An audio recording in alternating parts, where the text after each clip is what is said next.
Fala, meus amigos palmeirenses, uma excelente terça-feira para vocês. Estamos aqui trazendo mais um vídeo no canal com essas últimas informações do Verdão, que está 100% focado nessa preparação para o jogo contra o Internacional sábado pelo Campeonato Brasileiro. Palmeiras que terá o retorno dos jogadores convocados para suas respectivas seleções nesta quarta-feira. Estou trazendo um corte com essas últimas informações aí do Verdão. Se inscreva no canal, deixa seu like, se quiser deixar seu comentário aí, e vamos aí com o vídeo. A gente falou no início da semana, né, com o PVC, que o Veiga jogava com dores, né, e agora ele falando diretamente com o torcedor, dá para entender esse período que ele passou.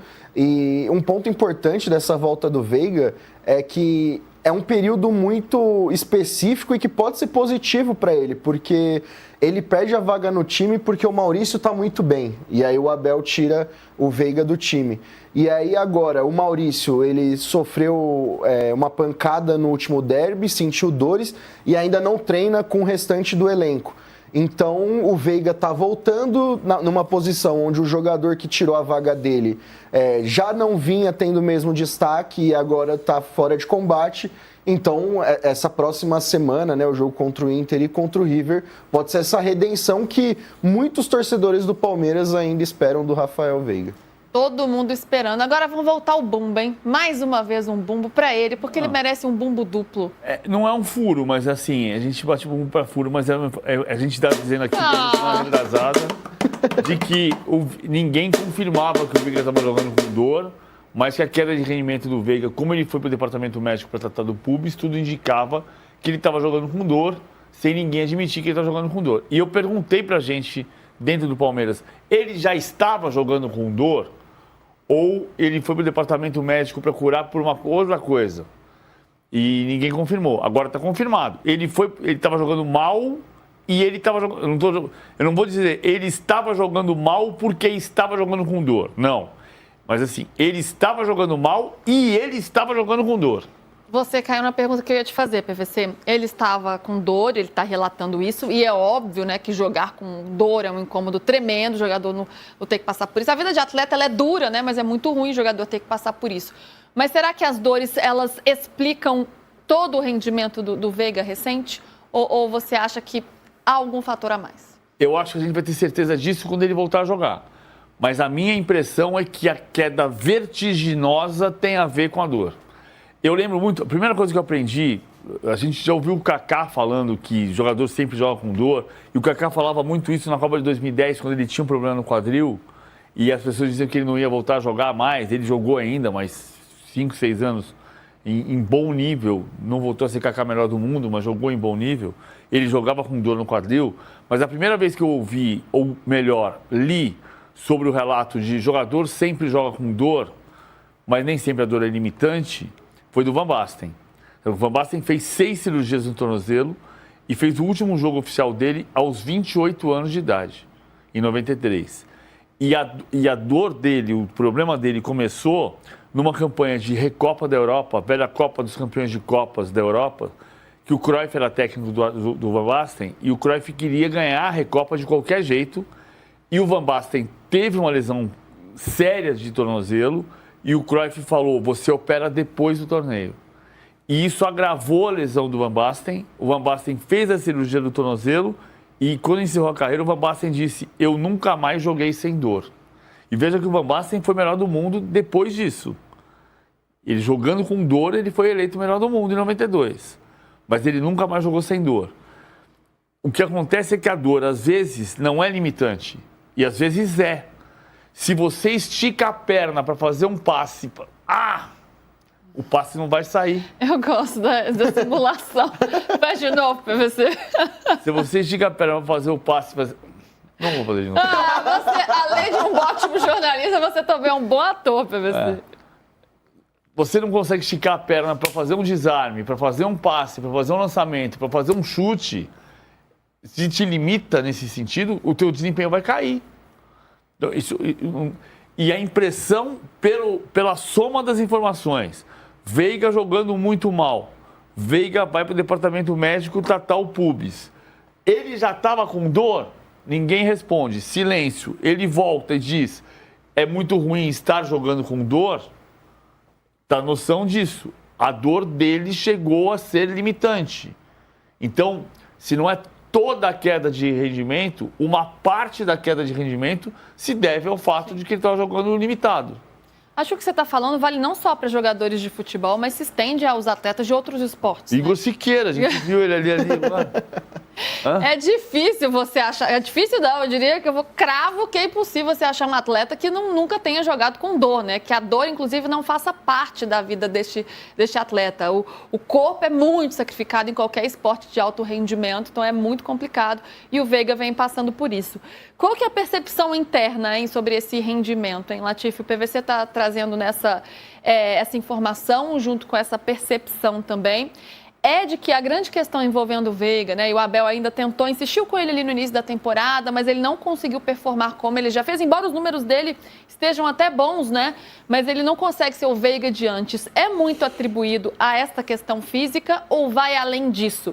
E pensando daqui para frente, você falou sobre a expectativa do jogo contra o Inter. Já dá para imaginar o Veiga voltando contra o Inter agora? Uma questão que envolve esse problema do Veiga também é a parte psicológica, né? Porque nessa entrevista o Veiga ele chega a dizer que às vezes ele tentava finalizar, tentava dar um passe e ele sentia a dor que o PVC fez com maestria aqui, né? Então, essa questão também pega no psicológico do atleta. E no ano passado, a gente vai lembrar que o próprio Palmeiras, ele disse que vários atletas foram diagnosticados com problemas de saúde mental, né?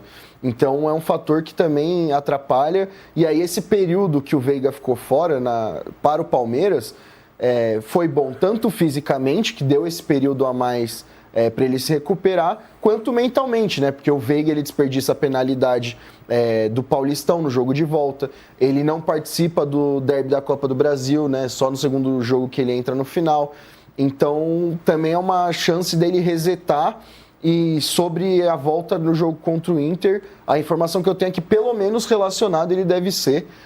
E deva jogar alguns minutos, né? Porque faz um bom tempo que ele não atua por muito tempo, né? A última vez que o Veiga atuou 90 minutos foi no jogo de ida do Paulistão, da final do Paulistão. Então é um período bem longo do Veiga fora dos gramados. E é uma reta muito importante para o Palmeiras nessa temporada, porque a gente caminha aí para o mata-mata da Libertadores, o Brasileirão na sua reta final, e é visto como uma grande vitória do Palmeiras essa recuperação do Veiga num momento tão crucial. Agora, Latifi, se o Veiga está passando por um momento difícil, tem outro atleta que vem passando por algo muito pior, né? Bruno Rodrigues, que chegou no início de 2024, com grande expectativa, porque vinha fazendo um grande trabalho no Cruzeiro. Eu me lembro que eu até estava na apresentação dele, e aí veio lesão atrás de lesão, lesão atrás de lesão, quase 600 dias parado, gente. Aí a expectativa para o retorno era ainda em 2026. Será que dá para a gente contar com esse retorno neste ano ainda? E assim, a galera quer saber, muita gente no chat pergunta, e o Bruno Rodrigues, quando volta? Então, até respondendo as perguntas de muitos palmeirenses por aqui, porque, cara, a gente pensa no time, claro, mas no drama que esse jogador vive também, né? Como é que tá essa expectativa do retorno do atleta? Pois é, a gente publicou hoje a informação para abrir o dia de que a transição física, que foi algo que a torcida do Palmeiras ficou pegando no pé, né? Porque toda vez quando chega a escalação do Palmeiras, aparece a lista de desfalques. E o Bruno Rodrigues sempre aparecia como transição física. E aí ninguém entendia. Fazia meses que o Bruno Rodrigues estava em transição física. E aí essa semana eu tive a informação que ele está no estágio final da transição física. No final de semana, ele disputou um jogo-treino que foi entre Palmeiras A e B ali do próprio elenco. Ele jogou 30 minutos. Ele deu uma entrevista para a TV Palmeiras hoje dizendo que ele está se sentindo muito bem, que ele conseguiu desempenhar bem. Ele tem treinado com o elenco já há algum tempo, né, numa rotação um pouco menor, aos poucos. E o processo que o Bruno está hoje é dele poder voltar a ter minutos jogando, né? Porque, como a Luísa falou, são quase 600 dias sem entrar em campo, né? Ele se machucou em janeiro de 24. Teve uma artroscopia no joelho direito, aí retornou quando ele estava voltando, teve uma ruptura do tendão patelar do joelho esquerdo, que é uma lesão gravíssima e raríssima no futebol. Vocês vão lembrar daquela lesão do Ronaldo na temporada 99-2000, onde o joelho dele fica quase aparente assim na perna. Então é uma situação muito delicada. O Abel ele chegou a dizer que o Bruno só voltaria em 26. Só que o Palmeiras está vendo essa evolução do Bruno no dia a dia e não está descartado ele voltar ainda esse ano. Até porque se o Palmeiras deixar para o ano que vem, ele completaria mais de 2 anos, né, sem parar. E o jogador, ele está se sentindo bem, ele respeita esse processo do clube, mas também está ansioso para voltar. Ele mesmo disse com essas palavras que ele e a esposa dele, e os dois estão ansiosos para o Bruno poder voltar a atuar. E seria uma grande vitória, né, depois de tanto tempo sem poder pisar em campo. Opa, com certeza. Produz, a gente tem a sonora do Bruno Rodrigues? Temos sim. Bora ver aí, Bruno Rodrigues. Estou me sentindo muito bem, mentalmente. Fisicamente também estou me sentindo bem melhor do que eu estava. Muito feliz de verdade, porque eu sei muito bem o que eu passei aqui nesse clube. E todo mundo aqui que está aqui, que trabalha aqui também sabe o que eu passei. É um momento muito especial assim, para mim, por tudo que eu passei. Só tenho que agradecer a todo mundo aqui do clube. E graças a Deus consegui ir bem nesse jogo treino aí que teve. Pude participar de 30 minutos, me senti muito bem. E a expectativa é as melhores que tem para mim, porque eu estou me sentindo muito bem. E se Deus quiser, no momento certo, as coisas vai acontecer. Eu sei muito bem o que eu passei, minha família sabe o que eu passei também, minha esposa, que está mais do meu lado, é minha esposa. Então estou muito ansioso, ela também está muito ansiosa, mas a gente tem que seguir o processo do clube, do pessoal que está aqui todos os dias e sabe muito bem da minha evolução. Se sentindo muito bem, né? Falou isso várias vezes, que bom que tem uma questão física e emocional muito também, né, PVC? Como que dá para pensar nesse retorno, para que ele se sinta bem? E você acha que ele estando bem, claro, pode contribuir para esse time do Palmeiras? Ele vai ser o lucro. Se ele puder jogar, vai ser o lucro. O Palmeiras não está pensando nele agora. Acho que não tem que pensar nele agora. Se ele puder jogar, ótimo. Entra e resolve. Ele não está pensando nele, não está pensando no Paulinho. Está pensando em tentar ganhar o Campeonato Brasileiro e a Libertadores com os jogadores que estão no elenco prontos para jogar. Mas, assim, é um drama para o jogador de futebol. Para qualquer pessoa ficar sem trabalhar, mesmo recebendo salário, o cara se cobra, entende que ele está recebendo um salário importante, o clube está fazendo um esforço por ele, ele não consegue retribuir. Tudo isso está no meio do caminho, não é culpa dele. Aconteceu um acidente, o Palmeiras vai tentar montar um time e se ele puder jogar, vai ser bom para os dois lados. Tomara, né? Até porque o Palmeiras tem muitos compromissos ainda nesse segundo semestre, não tem mais a Copa do Brasil, mas tem Campeonato Brasileiro e já tem Libertadores pertinho, hein, gente? Semana que vem, jogo contra o River Plate. Ai, esse negócio vai pegar. E o Palmeiras já está pensando nisso, Latif? O que teve na atividade de hoje? Teve alguma curiosidade por ali? Pois é. Se os torcedores do Palmeiras que assistiram ontem o material que o Palmeiras divulgou, é meio difícil de reparar, mas se você percebe bem, as bolas que o Palmeiras está utilizando nos treinos já são da Libertadores.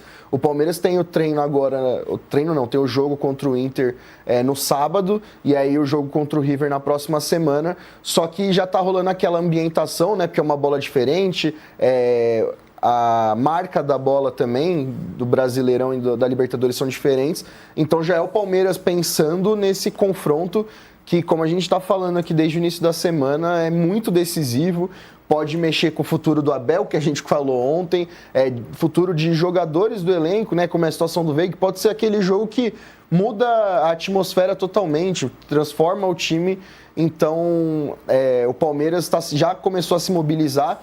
Uma informação interessante também sobre os convocados, né? Hoje tem a última rodada das eliminatórias e o Palmeiras amanhã treina de manhã, os convocados eles chegarão ao clube durante o dia, então nesse treino de manhã eles não estarão presentes e o primeiro treino que eles devem ter é só na quinta-feira, já com Andréas, Gomes, Sousa, Piquerez, Emiliano Martínez e a turma toda se reunirá. O Veiga falou, porque ele vem num momento ruim, mas falou sobre as questões físicas que ele vem enfrentando, o sofrimento todo dele. Vamos ouvir. De estar voltando a treinar no campo, eu fiquei um tempo parado agora, né, por uma dores no pubis. É muito ruim isso, porque a gente convive com dor, está acostumado com dor, mas em alguns momentos essas dores limitam um pouco a gente acaba ficando estressado, né? Então foi importante para mim, para eu voltar ali sem dor, né? também ganhar as questões de força, que querendo ou não, essa dor acaba atrapalhando. E a parte mental, que nenhum jogador gosta de ficar convivendo com dor, né, jogar com medicação. Então acho que foi importante também para mim. E é isso, estou bastante motivado para nessa reta final aqui 100% ajudar o meu time. Sempre jogo difícil contra eles, bons jogadores em grande momento. Eu acho que é isso, todo mundo que vem aqui vem com um objetivo muito claro de dificultar a nossa vida, né? Mas a gente que quer ser campeão, a gente tem que encarar todos os adversários, principalmente aqui dentro, com o pensamento de ganhar o jogo, né? Porque a gente já venceu esse campeonato, sabe o quão importante é vencer em casa.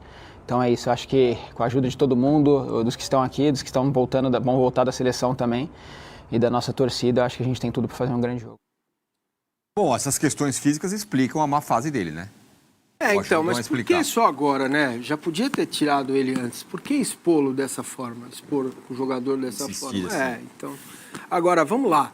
O Veiga é fundamental e é muito importante para a Sociedade Esportiva Palmeiras. Ele tem coisas que raríssimos, é raro isso. Pouquíssimos jogadores têm. Ele é palmeirense. Primeira questão. Segundo, ele é muito importante. Ele é muito bom tecnicamente. Ele não está morto, não está velho ou ex-jogador em atividade. Ele está com problemas, certo? Se o problema físico for resolvido, agora é que ele tem a confiança para ajudar o time. Imaginem vocês, Veiga, Maurício, Vitor Roque, Flaco Lopes, Felipe Anderson, Paulinho, Andrés. Cara, tem muita qualidade aí, né?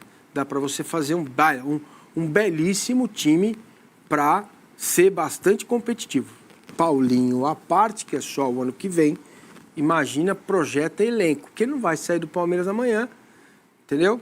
E dificilmente vai sair, pode ser que saia em dezembro e tal, mas não é jogador para entrar como o amigo Bernardo Bozac fala, o Palmeiras virou uma fintech, tempo que não querem virar o que o São Paulo virou, mas também exageram o pé na crítica, a dose na crítica com o Palmeiras, que tem 142 jogadores que não vestiram a camisa do time profissional e que estão espalhados pelo mundo, vai cair uma grana. Como é que você combate? Como é que você concorre com o Flamengo? Como é que você entra num lugar que não era o seu original? Certo? É esse lugar. Então, tem preço a se pagar também para estar onde está, né? O problema para ele virou uma concorrência bem na posição dele, né? Tem muita gente boa, né? Tem o Maurício, tem o Flaco agora jogando bem, mas ele pode jogar de segundo atacante, cara, ele pode ser útil, ele não precisa ser necessariamente titular. Ele dá azar nesse sentido, é muita gente boa agora, naquele mesma região do campo que ele gosta de jogar, tal. É duro para ele. Mas entre eles voando bem e o Maurício, ainda sou mais ele. É mesmo? Tecnicamente sou. É? Dentro do Palmeiras, cara, ele é muito decisivo, cara. Nossa Senhora. Fala, Naldo. Não, o que mudou nessa história, nessa concorrência aí, foi o Flaco Lopes, titular, né? Porque agora é menos uma vaga, né? Então, o Maurício ele tem mais facilidade de jogar do lado. Já era assim no Inter. O Veiga, não. Menos facilidade de jogar do lado. Então, o Maurício, às vezes, ele consegue se acomodar junto com o Flaco Lopes e Vitor Roque. O Veiga talvez tenha mais dificuldade nesse aspecto, mas eu tô com o Maurício. O Veiga é mais segundo atacante, né? Mas entra na área, define. Ele não é muito meia, aquele meia clássico, entendeu? Mas, ao mesmo tempo, ele não conseguiria jogar do lado do Vitor Roque, né? Consegue. O Veiga consegue. Os dois ali? Sim. Acho que dá pra jogar. Sim. Mas jogou milhares de vezes do lado do Rony. Entendeu? Principalmente, você viu o Palmeiras defender, quem avançava para ficar do lado do Rony era o Veiga. Tem uma outra função que ele ocupou, em alguns momentos com o Abel, mais atrás, só que agora a concorrência tem o Andrés Pereira também. Aí ficou pior. Concorrência ele vai ter agora, o time do Palmeiras é muito forte, né? Então, não é mais a concorrência. Na época áurea dele, talvez ele tivesse... É curioso, eu acho que ele pegou muita concorrência no começo, na época Alexandre Matos. Isso. Eram todos os meias bons do futebol brasileiro. Depois ele teve uma época sem concorrência alguma, que ele reinou, e agora ele tem concorrência de novo, muita concorrência. E acho que isso pode ser até bom para ele, sabe? Para ele se remotivar, porque não é fácil ficar tantos anos no mesmo clube, cara. Entendeu? Vou trazer aqui agora mais algumas informações de Facundo Torres, né, que vem sendo bem questionado devido ao seu desempenho no Palmeiras. Facundo Torres perde espaço no Palmeiras e iguala a pior sequência de participação em gols. Atacante teve início promissor, mas virou reserva e está a 9 partidas sem ser decisivo. O início de Facundo Torres com a camisa do Palmeiras foi promissor, considerado o motorzinho do ataque alviverde no começo da temporada. Ele chegou a acumular 20 jogos consecutivos como titular. A situação para o jogador neste momento mudou completamente. Facundo já não é uma unanimidade entre os titulares e tem perdido cada vez mais espaço com Abel Ferreira. Com a saída de Estevão para o Chelsea, imaginou-se que o atacante assumiria naturalmente a vaga. Isso até aconteceu após a Copa do Mundo de Clubes, mas por pouco tempo. Com um rendimento irregular, Facundo foi para o banco de reservas no início de agosto e de lá viu a dupla Flaco Lopes e Vitor Roque crescer. O entrosamento entre eles fez Abel mudar o esquema da equipe e o maior prejudicado foi o uruguaio. Nos últimos 5 jogos, por exemplo, Facundo Torres foi titular apenas em 1. Já são 9 partidas em que ele não participa de nenhum gol ou dá alguma assistência. Com isso, igualou a sua pior sequência, sem estar diretamente ligado a um gol com a camisa do Palmeiras. A última vez que ele passou tanto tempo assim sem ser decisivo foi entre o final de março e o começo de abril. Naquela época, porém, o Abel manteve ele na equipe e acreditou em uma reviravolta. Com a fase vivida por Flaco Lopes e Vitor Roque, além do bom momento de Felipe Anderson, Facundo Torres terá que se reinventar para voltar ao protagonismo com a camisa do Verdão. O uruguaio foi contratado no início dessa temporada por 12 milhões de dólares, cerca de 71,9 milhões de reais na cotação da época. Ele tem 47 jogos, 8 gols e 4 assistências.